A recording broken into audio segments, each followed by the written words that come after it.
Koe tohi o e kau whakamau, wahe uloaki.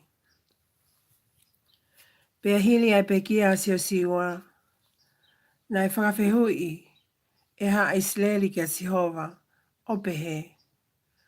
Ko hai e fuafua alu hake ma mau tolu, ki ha ake nani, ke whai tau ki ai. Pea wholofola Sihova, ko siuta e alu, wakai kua tuku ai whonua ki hono ni ma. Pea lea a siuta kia Simeone ko hono toko wa. Alu hake ke tau wō moau ki hoku tau fia. Ke tau i a haa ke nani. Pea teu alu foki moau o kau mo koe i ha tau fia. Pea na e o moia a Simeone. Pea alu hake a haa siuta.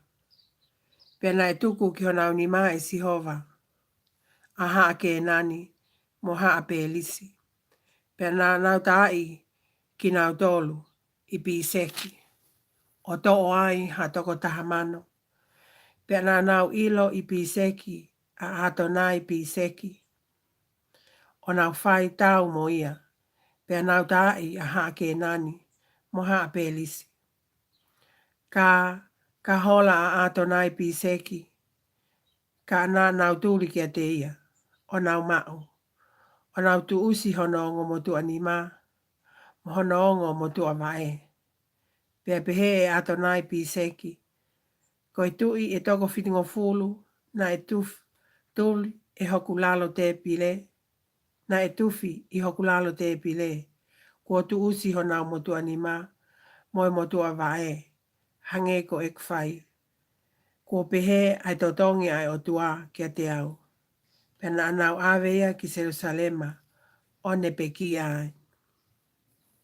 Pea tai e haa siuta a haa Jerusalema. O nau kapa ia. O nau tā aki ai mata o hele tā. Pea nau tuku ai kolo ke whakamomofi. Pea hiri ia nai aluhifo a haa siuta ke tā i a haa ke nani. Nai nofo i he whonua mo unga. Mo i wheitu ko tonga. Mo i se whela. Pea whai e siuta ki haa ke nani. Nai nofo i hepeloni. Pea ko hingoa o hepeloni i mua ko kiriati a apa. Pea nā nau tai a sesai mo ahimani mo talimai. Pea nā ane alu atu me iai ki he kakai o te pili. Pea ko hingoa mua o te pili ko kiriati sefa. Pea pehe e ke lepi ko ia tene tai a kiriati sefa o kapa ia te atu ki ai hok ofefine ko a kesa ke nano nofo. Pea kapa ia e o te niri ko i foha o ke nasi ko i te hina o ke lepi. Pea na ane ange kia te ia hono ofefine ko a kesa mono waifi. Pea i hao kia te ia ai fefine na ane o ia ke kole mehe ene tamai havao. Ko ia na ipuna hifo ai fefine mehe ene asi. Pea lea kia te ia ke lepi. O pehe. Ko i haa au. Pea tali e ia. Omi haku tāpu aki. Ko ki tuku atu i ha whanua tonga. Ke fuaki mai foki ha matawai. Pea na e ange kia te ia e ke lepi. Hangahi matawai o lunga mo lalo. Pea koe hako o ke ini. Koe kāinga mali o Mosese. Na nau alu hake mo haa siut. Me he kolo pāme ki he toafa o siuta. Ai au kutu i he potu tonga o alati. Pea na nau alu o nonofo mo e kakai. Pea o a siuta mo Simeoni ko hono toko wa. Pea na nau tai ai kau ke nani. Na e nofo i sifati. O nau whaka auha ia. Pea na whakahingoa ai kolo ko hoama. Ko whaka auha. Na e kapa foki a siuta a ke sa mo hono feitu u. Pea mo asi ke loni mo hono feitu u. Pea mo ekiloni mohono feitu. Pea kau ai eiki mo siuta. Penane kapusi e kakai o e fonua mo unga. Kana ikai tene lava ke kapusi ai nofo i lalo. Hena ane haanau saliote ukamea. Hena e ai haanau saliote ukamea. Pena anau tuku a hepeloni kia ke lepi. O hange koe mea mo sese. Pena ane kapusi me ai foha e toko tolu o anaki. Pea ko haa siu pusi, si e pusi, pea ko haa si e pusi na e nofo i Jerusalema. Na i kai kapusi ki nau tolu e haa pensimani. Ka okuno nofo a haa si e pusi mo haa pensimani i Jerusalema o a uki he ahoni. Pea koe whale o sifa na e aluhake ki nau tolu foki ki Peteri. Pea na e kau mo ki nau tolu ai eiki. Pea na e whekau atu e he whale o sifa haa asi ki Peteri. Pea ko hingoa mua o i kolo ko lusa.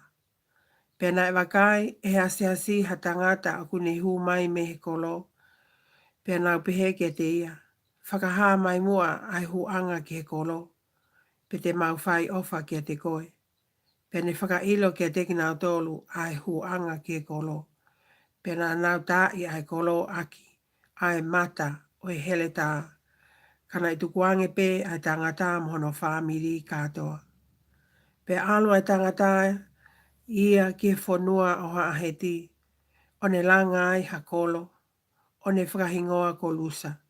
Pea kono hingoa ia o au ki ahoni. Pea na ikai kapusi e manase a kakai o Petesani. Mo ngai kolo na e whakaongo ki te ia. Pe kua tā naki mohono ngahi kolo. Pe koe kakai o toa mohono ngahi kolo. Pe koe kakai i Pileami mohono ngahi kolo. Pe koe kakai me kito mohono ngahi kolo. He na e pau aha ke nani ke nofo i e whanua. Pia e he hoko o kaukaua Isleli. Na nau whakawhatongiai aha ke nani. Kana i kai te nau kapusi au pito. Ko ifa le mi foki na i kai te nau kapusi ai kau ke nani na e nofo i ke seli. Ka no nofo ai pe mo ki nau tolu aha ke nani i ki seli. Ko sepulone na i kai te ne kapusi ai kakai o Kitaloni. Pe koe kakai o Nahaloli. Kana e no nofo mo ki nau tolu aha ke nani. O tali whatongia. Ko Aseli na i kai te nau kapusi a kakai o ako mo Saitoni, mo Akilapi, mo Akisipi, mo Helipa, mo Afiki, mo Lehopi. Ka oku nonofo ai kau Aseli mo haa ke nani.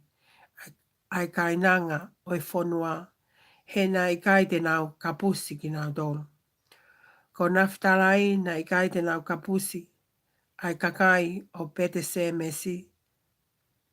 Pe koe kakai o Pete Anati. Kana ane nofo i he lotolotonga o haa ke nani. Koe kainanga o e whanua. Ka koe kakai o Pete Semesi. O Pete Semesi. Mo Pete Anati. Na nautali whatongia kia teki nau tolu. Pena e toki loki i haa a moli a haa tani ke mo unga. Hena i kai te nau tuku ki nau tolu. Ke alu hifo ki he whanua i lalo. Pena e pau a haa a moli. Ke nofo i he mo unga ko helesi. Mo Esialoni. Pea mo Sali Pimi. Kana e mamafa ai nima o i whale o sifa. Ko ia na nau tali whatongia. Pea koe ngata anga o haa a moli.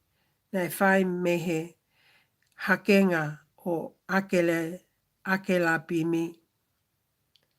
Pea mehe magatuu o whai hake. Amen.